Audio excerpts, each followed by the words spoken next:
everybody. I'm going to talk about Thailand right now. Thailand is closed like most of the countries are.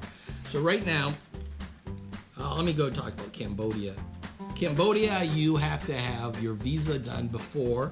And let's see, we'll talk about Dominican Republic while we're at it. And Jamaica. All right, so Cambodia, you need $2,000 deposit when you arrive, and I believe like $50,000 in health insurance. And basically, when you arrive, they test you, and then you're kind of self-quarantined for 2 weeks, and then they test you again.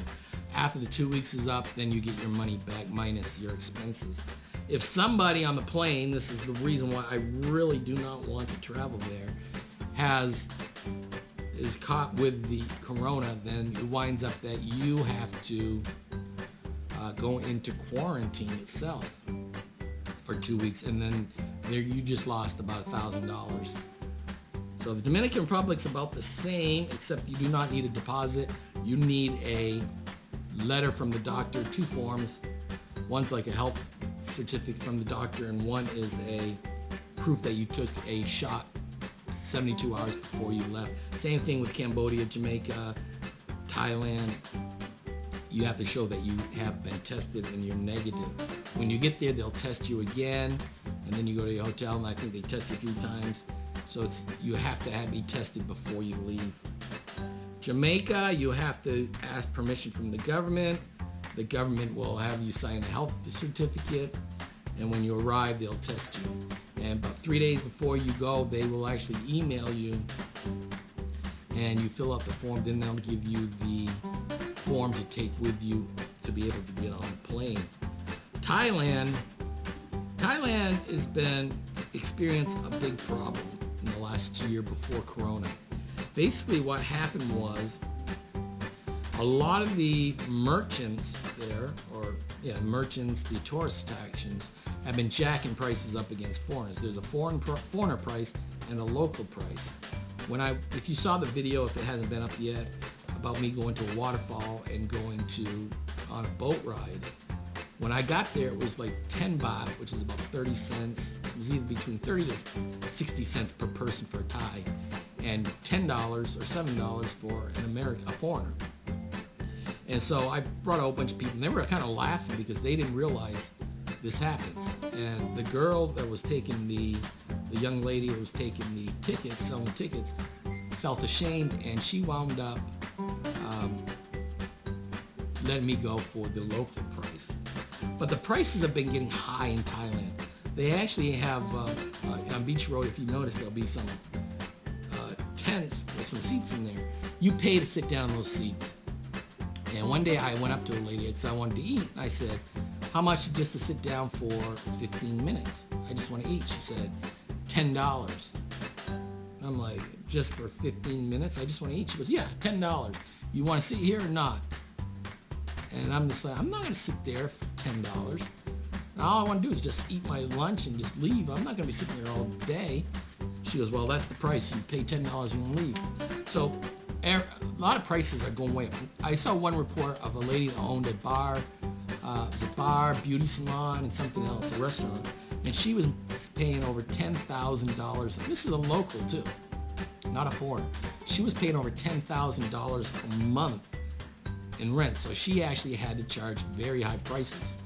And so a lot of people were just taking advantage of the foreigners there because it was a lot, and they thought the gravy train would never leave.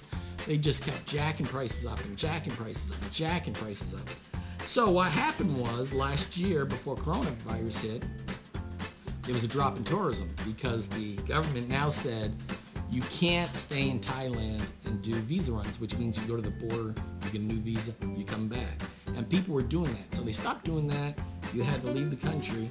And so a lot of tourists were now leaving. They were going to Cambodia. They were going to Vietnam, because Vietnam, it was a 1-year visa, come and go as you please.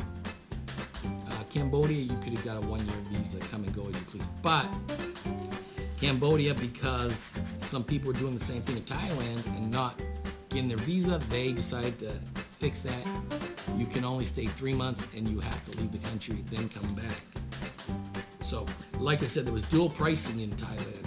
You could go to like Nong Nuch Botanical Garden and it might be $2 for a local to come in, maybe $1, but for a foreigner to come in, it was $5 or $10. And so a lot of foreigners are like, I don't want to pay that. And so they were leaving because of that. Actually, what happened was, the funny one was, there was a Thai guy, and he looked very white. I mean, he looked almost as white as me. And so he went to one of the tourist sites, and they said, "You're not Thai." And he goes, "No, I am 100% Thai. Here's my national card." And they, "You're not Thai. You're paying the foreigner price." He goes, "I am Thai. I was born here." And he goes, "I've never even been out of the country." So the winds up, he made a big stink about it, and it embarrassed a lot of people that he was a very white-looking person, Caucasian-looking Thai, but he was 100% Thai. It's just, and not only that, he looked so Western, and it embarrassed a lot of people. And so they were talking about they had to change it. Nothing ever changed because they were, like I said, the gravy train they thought would never leave, so they were raising the prices way up. Now COVID came in, now they're all wiped out. Now, it winds up that, what would I say? The gravy train's left. There's a lot of homeless people now. There's people just begging for food. There's no money now. So a lot of people are wondering what's going to happen when Thailand opens up again, because now you have landlords are saying, well, you need to pay me $10,000. There's no tourists. There's no money there. The bars are going to close. The restaurants are going to close. And they're going to remain closed for another 2, 3, 4 years. Are the Thais going to say, we're going to raise the price back up? We're going to raise the prices back up and see what happens, or are we going to lower the prices and slowly raise them up later? I did an impromptu survey on a tourist site, and 95% of people said they're going to raise the prices higher than before just to make up the prices or make up the money that they lost. At any incident, the papers are now saying it's going to take up to 5 years for Thailand to get back to where it was before. So, all right, so that's going to do it for me now. Love y'all.